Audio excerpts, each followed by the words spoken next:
E hoje a gente vai falar de um tema muito legal, porque a gente já falou no capítulo 5, capítulo 6 sobre o Sermão do Monte, e o sétimo, capítulo 7 de Mateus, ele fala dos relacionamentos interpessoais. Isso é interessante porque nós temos a tendência, e a gente vê isso muito na igreja evangélica brasileira, de fazer com que a religião seja meramente individual, onde há uma procura somente de Deus para si mesmo, das curas, das dores, das aflições. Então ela se relaciona com Deus meramente para atender os seus anseios pessoais. E isso é um perigo, porque a igreja que mais cresce no Brasil é a igreja dos desigrejados. Vocês sabem disso? Que a igreja desigrejada é a que mais cresce no Brasil. Mas por que esse crescimento? Um dos fatores também é a falta de ética e moral da igreja, por vezes, né? Isso acaba desanimando. Outra questão também é os abusos que a pessoa acaba sofrendo, acaba desanimando a pessoa na caminhada da fé, porque ela é cheia de dores.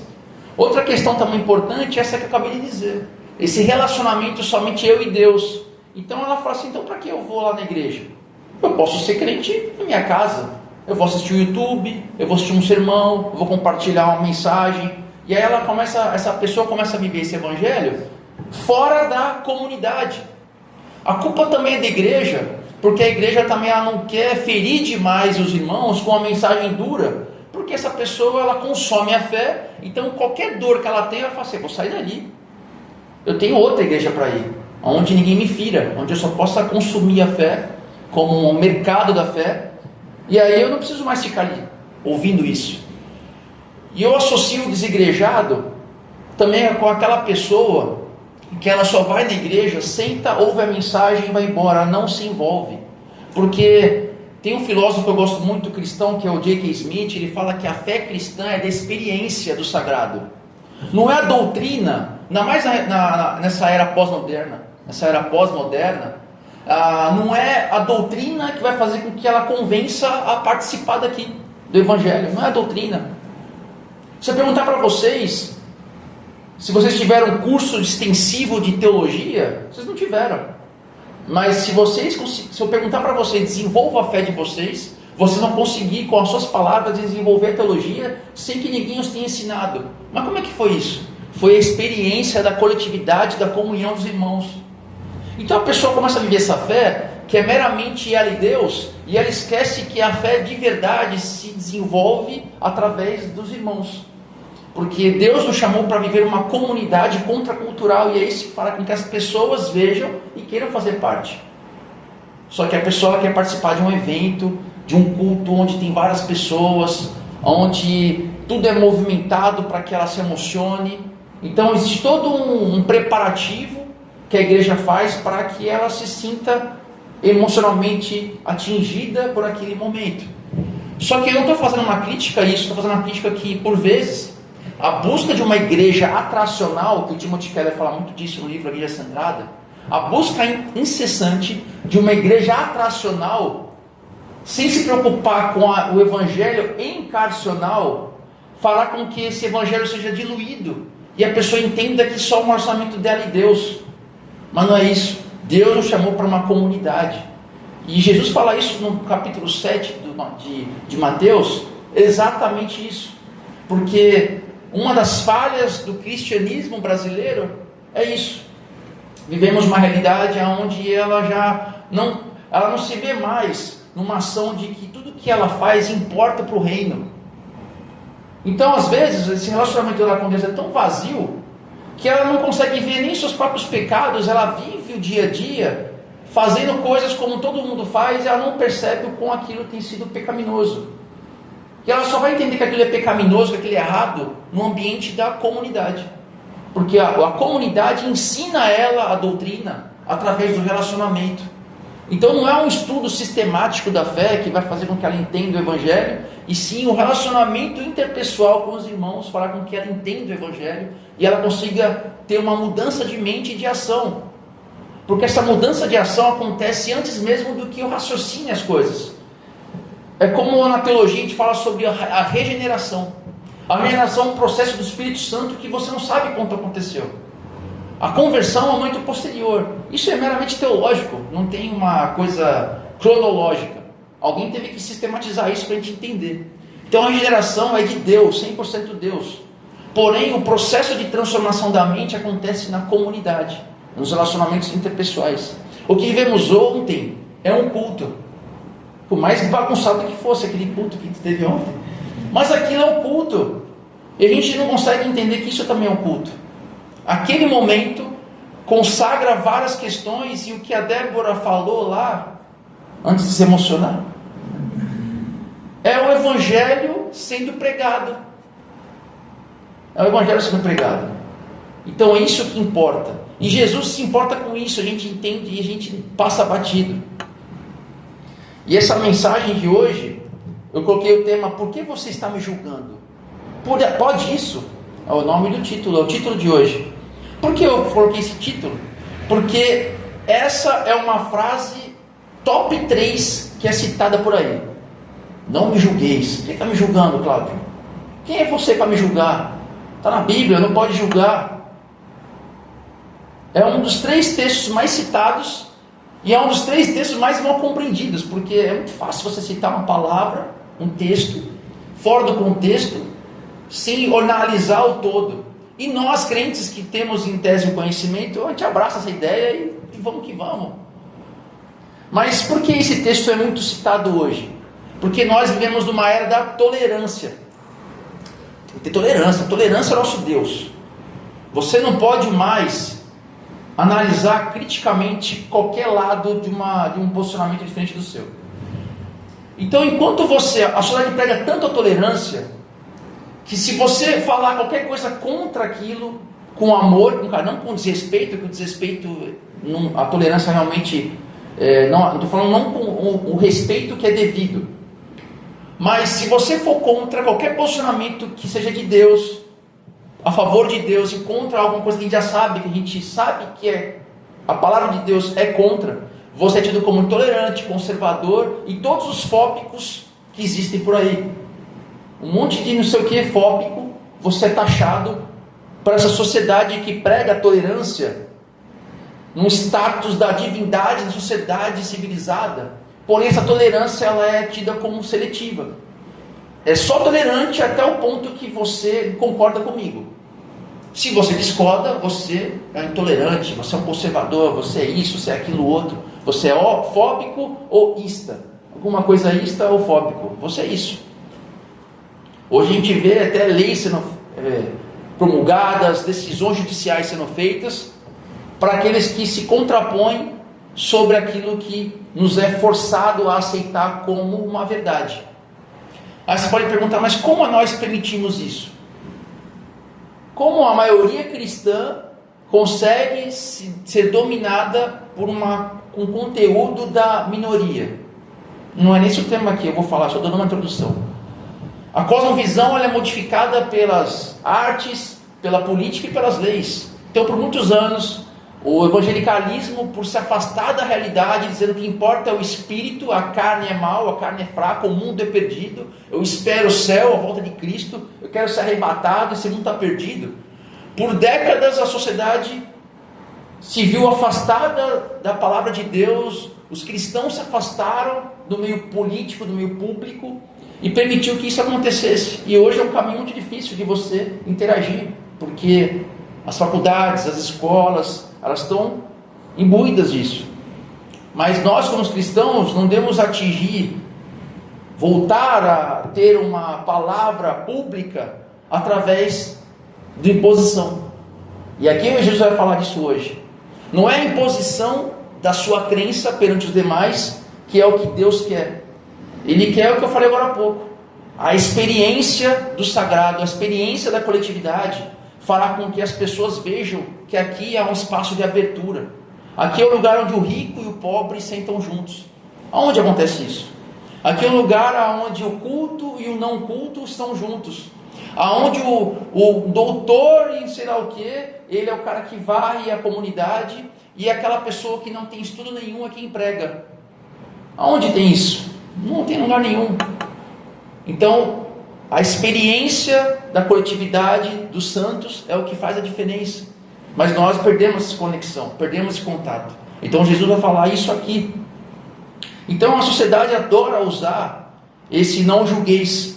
Só que ele isola esse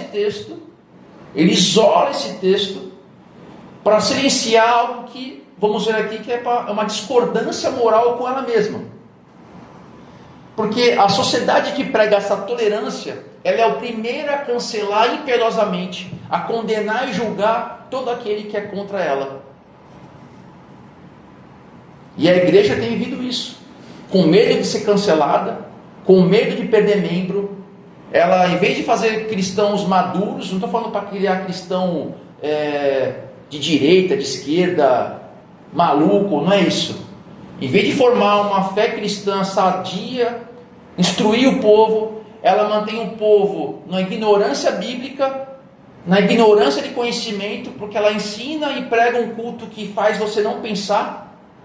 Você vai num culto onde você não é obrigado a pensar, onde você só se emociona, onde você só tem uma experiência mística, e isso não é errado, mas onde você não pensa, você não é transformado, porque a transformação passa primeiro pela consciência e a razão.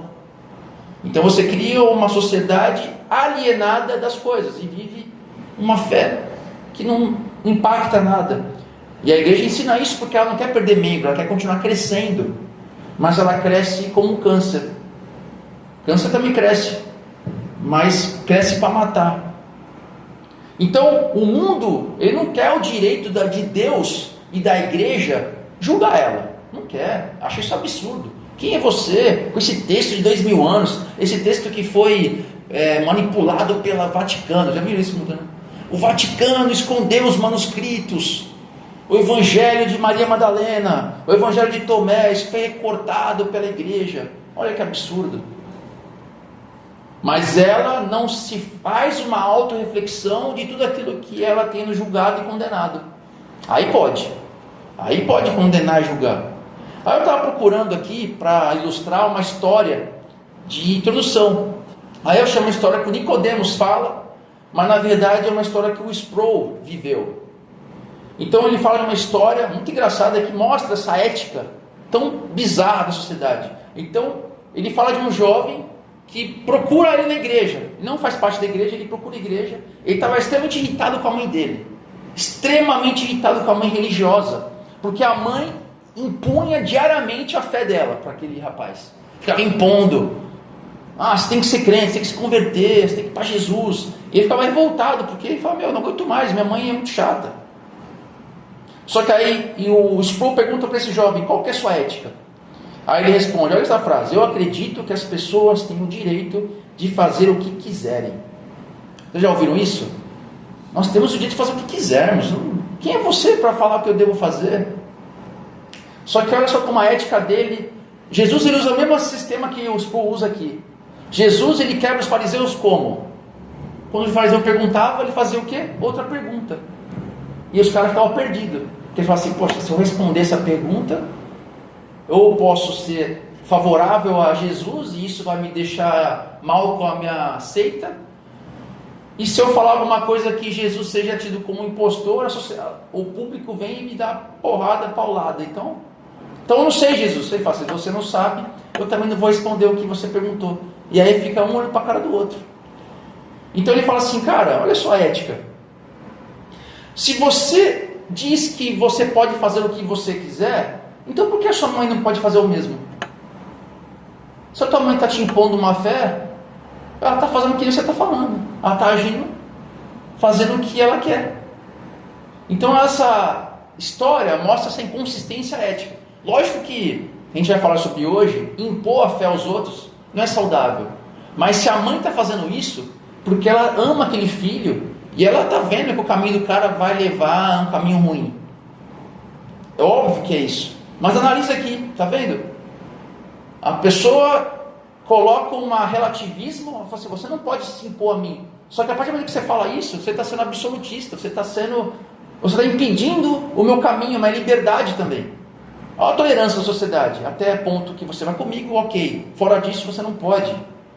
Então, isso é tão doido, que a gente tem visto isso como uma ferramenta de marketing dos programas de reality show, né? Então o Big Brother é um exemplo clássico disso, porque a regra, qual que é a regra? Para você vencer, o que você tem que fazer? Destruir os outros. Enquanto você não destrói as pessoas, você não exclui as outras. Então você faz os seus grupinhos para excluir o outro, até chegar numa hora que só tem você e mais uma, você tem que excluir o outro e ganhar. Então o objetivo sempre é quem consegue excluir mais pessoas para que ao final ela não seja excluída e ela ganhe aquilo. Então aqui, se a sociedade dá audiência a isso, porque ela vive isso. Porque a sociedade vive essa questão que nós, como contracultural, uma sociedade contracultural, devemos remar contra, é que o julgamento da sociedade não é para restaurar. O julgamento da sociedade é para eliminar o outro para que eu me dê bem. E aqui mais eu reforço, o cristão verdadeiro, ele quer fazer parte de uma sociedade que é isso, que é julgamento para restaurar. E é isso que tem que fazer nós como cristãos, para que sejamos atracionais dos demais, não por causa do culto ser maravilhoso, mas porque a nossa sociedade é maravilhosa e encarna o evangelho, e isso deve ser a nossa atração. Uma atração contracultural que não quer eliminar igual o Big Brother, mas quer curar. Tudo isso aqui, 16 minutos, é para a gente introduzir o texto aqui, que é Mateus 7, 1 a 6. Abram Mateus 7, 1 a 6. Eu vou usar aqui a NVI. Não julguem e não serão julgados, pois da mesma forma que julgarem, vocês serão julgados. A medida com que medirem será usada como medida para vocês. Porque você repara no cisco que está no olho do seu irmão, mas não se dá conta da viga que está no seu próprio olho. Como você pode dizer ao seu irmão, deixe-me tirar o cisco do seu olho, quando há uma viga no seu? Hipócrita! Tire primeiro a viga do seu olho, então você verá claramente para tirar o cisco do olho do seu irmão. Não deem o que é sagrado aos cães, nem atirem as pérolas aos porcos. Caso contrário, estes as pisarão e aqueles, voltando-se contra vocês, o despedaçarão. Então vou dividir algumas partes aqui. A primeira parte é: não julguem e não serão julgados. Então, Jesus começa com uma ordem direta: não julguem. Mas o que significa isso? Será que Jesus está falando assim para a gente, ensinando a seguinte coisa: pessoal, não julguem? É isso que ele está falando aqui? Para ele suspender o nosso senso crítico, a nossa faculdade crítica de apontar para as pessoas as suas faltas, de discernir entre a verdade e o erro? Será que é isso que Jesus está nos ensinando aqui? Para a gente estar isento, para a gente analisar nada, só olhar, é isso que Jesus nos ensina? Não. Porque no próprio texto que a gente leu aqui, ele fala no finalzinho, para que a gente avalie os frutos, identifique quem são os porcos e os cães. A gente tem que ter o discernimento de identificar os porcos e os cães, ou seja, isso exige uma capacidade de julgamento. Se você está sendo exigido a ter uma capacidade de julgamento, logo você tem que julgar. E o que ele está dizendo aqui especificamente? Ele está falando que você não deve julgar hipercriticamente. Aquela crítica severa, aquela crítica censora, maldosa, precipitada, hipócrita, que sempre interpreta o pior dos atos e motivações das pessoas. Então é aquela pessoa que analisa sempre o pior do pior. O Felipe pisou na bola comigo, então eu vou analisar o pior desse ato que ele pisou na bola comigo. Eu elevo aos padrões, multiplico vezes 100 isso. E qual que é o problema disso, de você analisar hipercriticamente? Porque o problema é que você assume como um juiz final na vida de alguém, você se coloca na função de Deus, você usurpa a autoridade de Deus e se coloca como Ele para julgar aquela pessoa, porque você é um pecador, você não tem a mesma autoridade de um Deus santo, porque você não tem a capacidade de conhecer perfeitamente todos os atos, todas as circunstâncias, todas as motivações secretas do quê? Do coração. Você não tem a capacidade de analisar as motivações dos corações, dos atos das pessoas. Porque nós temos a seguinte característica: você julga os atos das pessoas pelos atos dela, mas você julga os seus próprios atos segundo as suas o quê? Intenções. Então você sempre vai ser desequilibrado nessa avaliação. Sempre você vai estar em melhor circunstância que o outro. Você não é Deus, nós não somos Deus. E aqui no versículo 2, ele dá aqui uma medida importante. Ele fala o seguinte: a medida que medirem será usada contra vocês ou para vocês. Então esse julgamento é um bumerangue. Por que um bumerangue? À medida que você exerce juízo condenatório para o outro, é a mesma medida, a medida exata que Deus vai usar contra você. É pesado, cara. Então, o padrão rigoroso de julgamento, quem coloca é quem? Você. Pesado. Então, isso também me atinge, porque eu também faço pior. Eu faço, das vezes, a gente quer matar o outro com o julgamento nosso. Então, a mesma medida que você coloca de julgamento, é a medida que será você julgado. O mesmo rigor de padrão será para você também. Mas a gente vai aperfeiçoar isso. E aqui a gente segue para a próxima parte, o versículo 3. Jesus dá uma imagem irônica aqui, para ensinar aquele público. Por que você repara no cisco que está no olho do seu irmão, mas você tem uma trave no seu? Como você pode falar para o outro: vou tirar o cisco do seu olho, mas tem uma viga no seu olho? Hipócrita.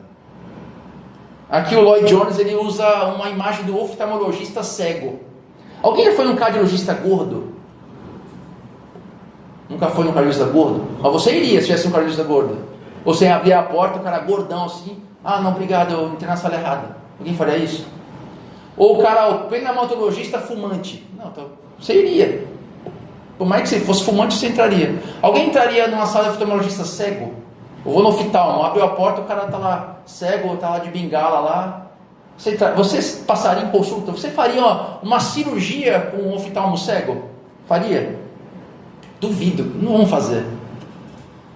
E aqui que essa é a imagem. É um oftalmologista cego fazendo uma microcirurgia para tirar uma poeira do seu olho. Você deixaria? Você deixaria fazer isso? É exatamente essa imagem irônica que Jesus traz aqui. Porque essa viga que está no olho de quem julga, a viga é uma estrutura de madeira usada para sustentar telhado das casas. Então é um negócio enorme, pesado, grande. E esse cisco é uma poeirinha, é aquele incômodo. Então o que ele nos mostra aqui?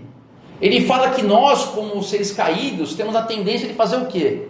Lente de aumento gigantesca para olhar o pecado dos outros. As falhas dos outros, a gente usa uma lente gigante, a gente coloca: olha só isso, meu Deus. Só que a gente faz isso minimizando os nossos próprios erros, nossos próprios pecados. Então Jesus fala aqui, ensina aqui pra gente: antes de consertarmos qualquer pessoa, antes de corrigirmos qualquer pessoa, precisamos primeiro ver a nossa verdade, ver quem nós somos no dia, quem nós somos para Deus, o que nós temos feito, o que nós temos sido transformados pelo Evangelho. Antes de fazer qualquer cirurgia no olho de alguém, o que nós temos feito para nós. Então, quando nós fazemos isso, esse vício da crítica, esse vício de olhar sempre o pior das pessoas, pegar esse cisco e transformar num monstro, nós fazemos isso por vezes para nos sentirmos moralmente melhores que elas. Olha só como eu sou crente. Eu não faço isso. Isso é um absurdo. Eu sou muito melhor que isso. Então a gente usa a falha do outro para nos iluminar como santos. Ó, tá vendo? Esse cara é um pecador. Essa mulher aí, nossa, que absurdo. E aqui Jesus chama isso de hipocrisia. É pesado. A gente só vê hipocrisia em outras áreas. O religiosão, em outras áreas a gente vê hipocrisia. Agora aqui é complicado. Só que Jesus, em nenhum momento, se eu acabasse aqui, vocês poderiam ir embora e falar assim: caramba, então eu tenho que perdoar todo mundo, eu tenho que passar pano para todo mundo, eu tenho que, beleza, faz o que você quiser aí, Deus te ama, tá tudo certo, e você é o bobãozão, você aceita isso? Não, não é isso. Se eu acabasse aqui, era isso mesmo, era esse o objetivo, mas não. Jesus não está proibindo a correção mútua entre os irmãos. Ele não diz para você deixar o cisco no olho dela. Deixa o cisco aí, deixa quieto. Não, porque o cisco machuca. Pode ser pequeno, mas dói. Mas ele fala o que para a gente? Tire primeiro a viga do seu olho, para que você enxergue claramente, assim você tire o cisco do outro olho. Então, essa correção é essencial. Mas como é que deve ser feita essa correção? Em amor. Nós devemos ter uma correção em amor. Só que para corrigirmos alguém em amor, primeiro você tem que ter experimentado o amor.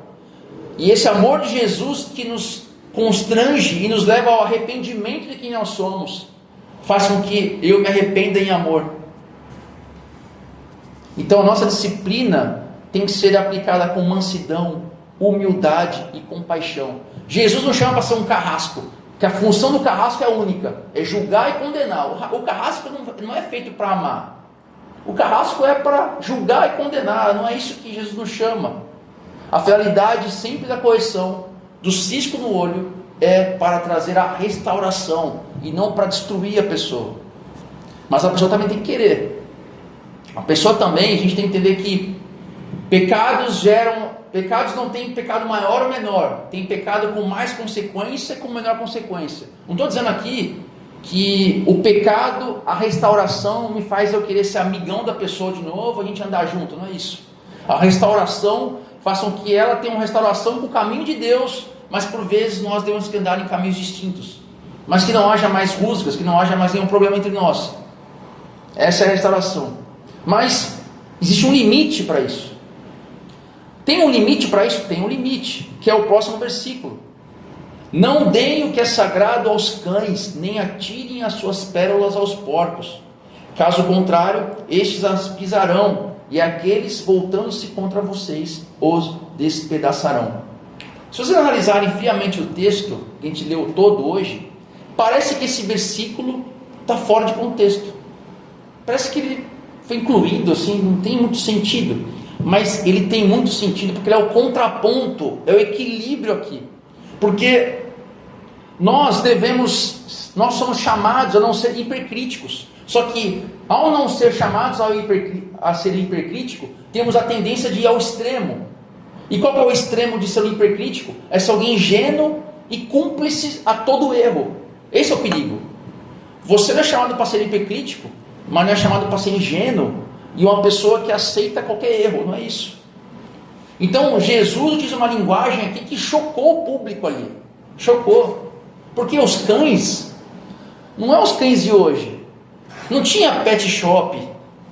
Os cães, ninguém cuidava de cachorro. O cachorro era um bicho selvagem. O porco era proibido do judeu. Animal proibido. Então o cachorro e o porco são animais imundos. Revira lixo. Então qual que é o sentido aqui? O cão, ele não sabe distinguir do sacrifício do templo, aquela carne separada para o sacrifício do templo, de uma carne no lixo estragada. O cachorro, ele vai remexer as duas carnes, ele não vai distinguir aquilo que é sagrado daquilo que é lixo. E o porco?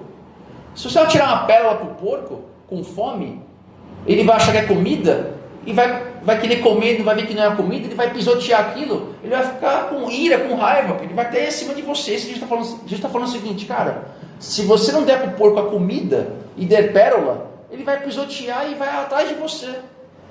Ou seja, Jesus traz aqui um sentido para o que é sagrado, para discernirmos o que é sagrado, coisa que o cão e o porco não fazem. Então, o perigo aqui que Jesus está trazendo é o seguinte: cuidado para não profanar o Evangelho. Caramba, então nós podemos profanar o Evangelho pregando o Evangelho? Podemos, isso é pesado. Você e eu podemos profanar o Evangelho ao propagar o Evangelho. Como é que pode isso? Pô, então, se eu for pregar em tal circunstância, eu estaria profanando o Evangelho? Sim, estaria profanando o Evangelho. Porque essa é uma advertência que a gente traz aqui. Essa mercantilização da fé no nosso tempo, que transforma o Evangelho em uma mensagem de autoajuda, uma palavra meramente consumível, fácil, sem gerar transformação. isso é profanar o evangelho. Transformar o evangelho em slogan e não ser a boas novas que transformam a vida, isso é profanar o evangelho. Então Jesus aqui, ele nos ordena a termos reverência pela palavra. O evangelho é gratuito, mas não é barato. Ele é acessível, mas é sagrado. Então quando você tenta vender essa pérola do reino somente para atingir uma ideia de marketing, para que atinja mais, só que esvaziar do sentido da palavra, isso é profanar o evangelho, porque está esvaziando a cruz de Cristo.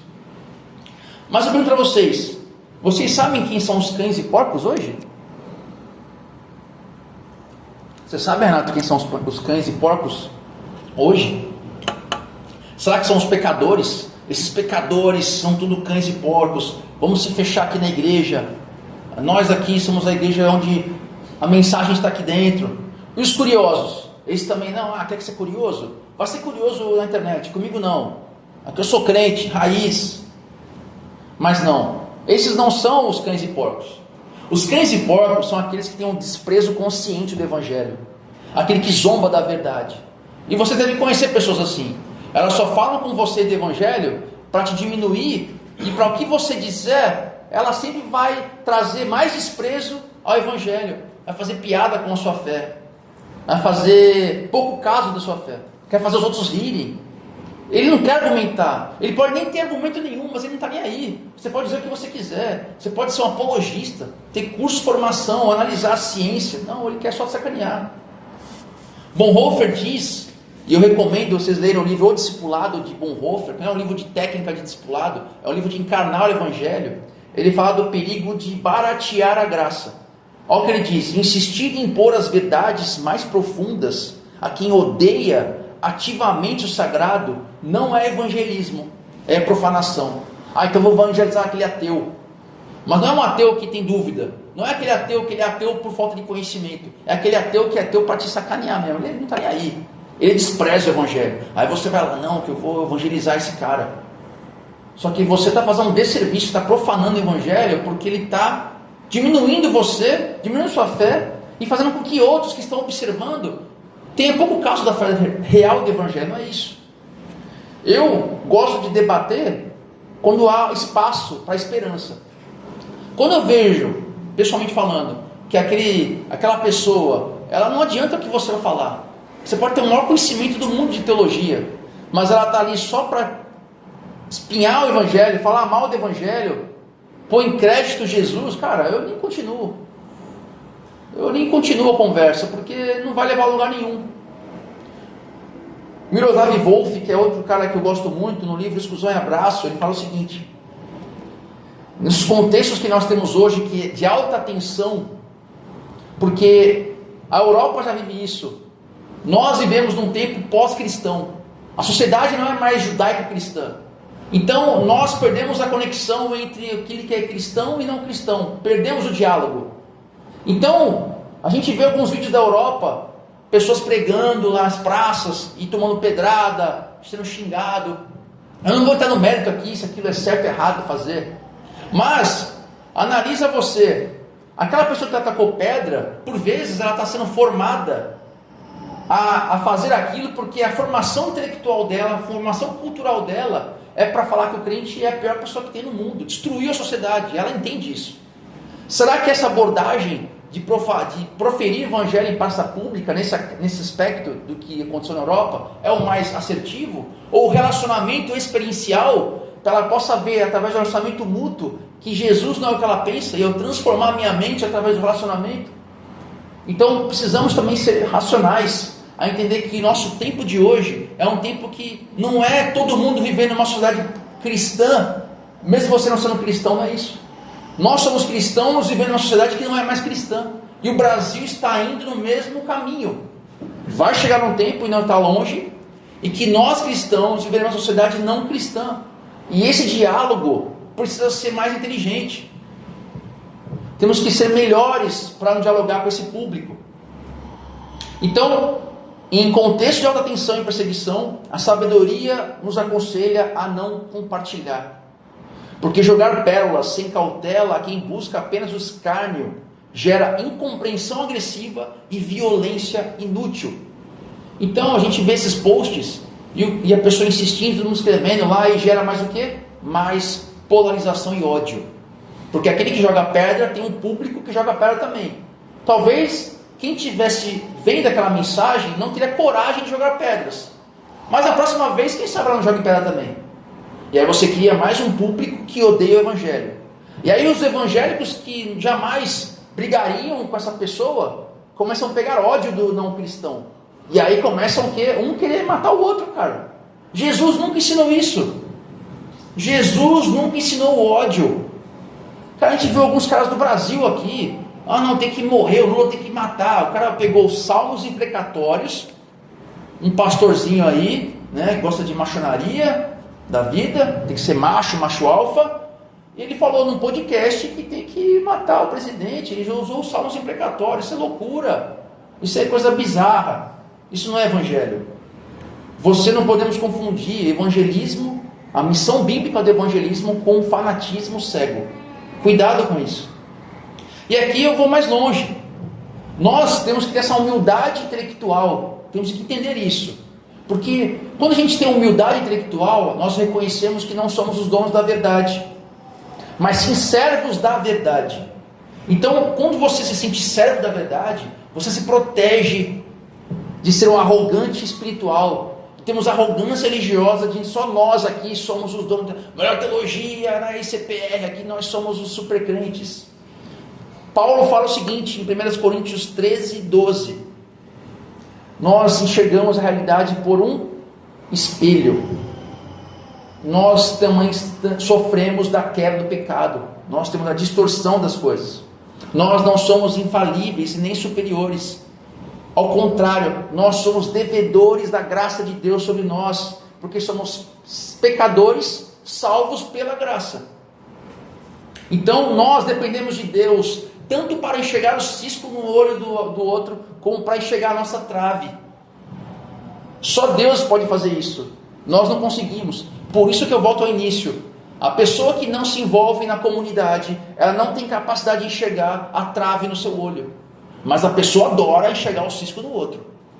Então esse desigrejamento da igreja é o maior perigo. Quantos e quantos crentes enchem igrejas, mas são desigrejados dentro dela? É uma comunhão de crentes que não se vivem como coletividade. Só que essa humildade intelectual não anula sermos sábios, não anula a falta de convicção. Temos que ser crentes que pensam. Embora sejamos limitados, nós temos uma incumbência de levar a mensagem preciosa do Evangelho. Então até o Jesus ensina aos seus discípulos na missão que eles tinham de 2 em 2. O que ele falou para eles? Se a cidade não os receberem, sacudam o pó dos seus pés. Mateus 10, 14. Se a cidade rejeitar vocês, sacudam o pó do pé. Então essa atitude é uma atitude de salvaguardar, de proteger o Evangelho, proteger a igreja de um desgaste inútil. Esse objetivo de fazer a igreja ser atracional e não encarnacional, só para encher a igreja e esvaziar o Evangelho, isso só é um desserviço ao Evangelho. É um desserviço. Então Jesus nos ensina aqui uma retirada estratégica para que nós honremos mais a Deus nessa tentativa insana de fazer crescer a igreja, de crescer a exposição à mensagem, só que esvaziar do sentido dela. A palavra é santa. Então por isso que ele fala sacudir o pó. E sacudir o pó não é agir com ódio, mas é aceitar que as pessoas podem rejeitar a verdade. Eu tenho um amigo que eu amo demais ele. Ele é ateu. E cara, eu gosto demais dele. A Paula com ela, é o Domingão.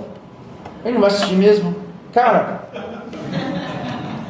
ele não vai assistir mesmo? Cara, eu gosto demais dele, porque eu vejo o vazio de Deus nele, cara. Mas eu nunca impus o Evangelho para ele. E aí qual a aplicação que nós temos aqui? Temos 4 aplicações importantes aqui. A primeira é: lembre-se que apontar um dedo ainda tem mais 3 dedos seus apontando para você. Então quando você aponta um dedo, tem mais 3. Se você tiver os outros 3 dedos, né? Tem mais 3 apontando para você. Quem só tem 2 dedos, pô, esse tá bom. Então, o cristão, ele deve promover a reconciliação.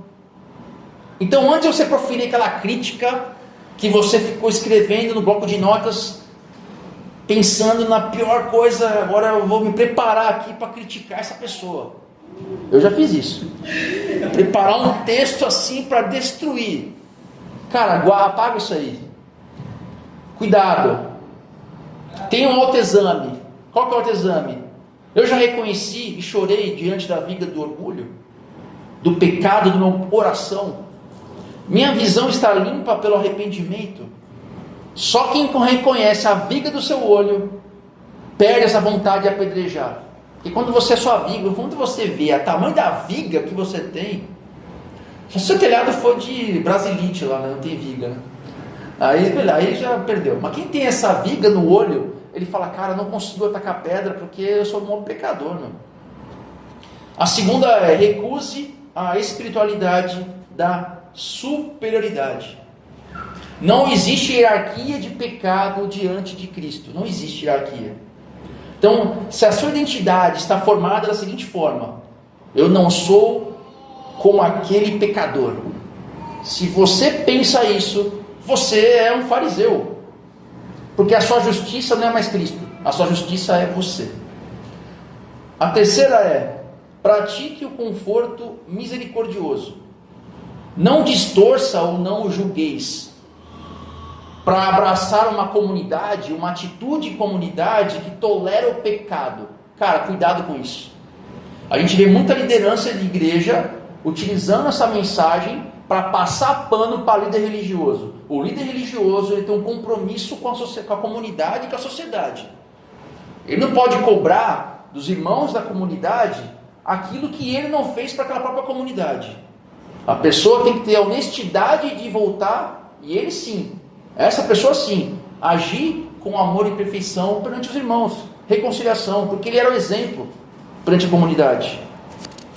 Então você tem que ter o amor suficiente a ponto de confrontá-lo. E essa pessoa tem que abrir a possibilidade e a oportunidade de ser confrontado. Então, se a pessoa não abre a possibilidade de ser confrontado, e você se dispor a confrontá-lo, não há espaço para isso. Então, sejamos sábios e abrimos o coração perante isso. Porque nós, somente com arrependimento contínuo, abrimos essa possibilidade de agir em misericórdia. A última é, zele pela pérola, que é o Evangelho. Zele pela pérola, que é o Evangelho. Seja prudente. Gaste o seu tempo precioso, a sua oração e a sua energia com aqueles que anseiam por esperança. Não sejam aquelas pessoas que só evangelizam aquele que parece crente. Acho que esse aqui está quase crente, eu vou evangelizar esse. Não. Mas olhem o coração, olhem a esperança do coração. Seja um irmão em relacionamento. Esse meu amigo, eu agia com ele como irmão, cara. Quando ele passou um momento tão difícil, cara, eu só quis abraçar ele. O cara é grandão assim. Ficou meio estranho no quartel fazer isso perante os demais. Mas eu não tive outra reação, cara. Porque ele era meu irmão, eu vi a dor dele. E eu não sei se ele viu o cristianismo nisso. Porque ele viu também, ele relaciona comigo, ele viu o quanto eu sou errado. Mas ele viu ali, sei lá, uma pontinha de alguma coisa que quem sabe um dia o Espírito Santo brote aquilo. Então eu procurei ser crente, eu fiquei pregando.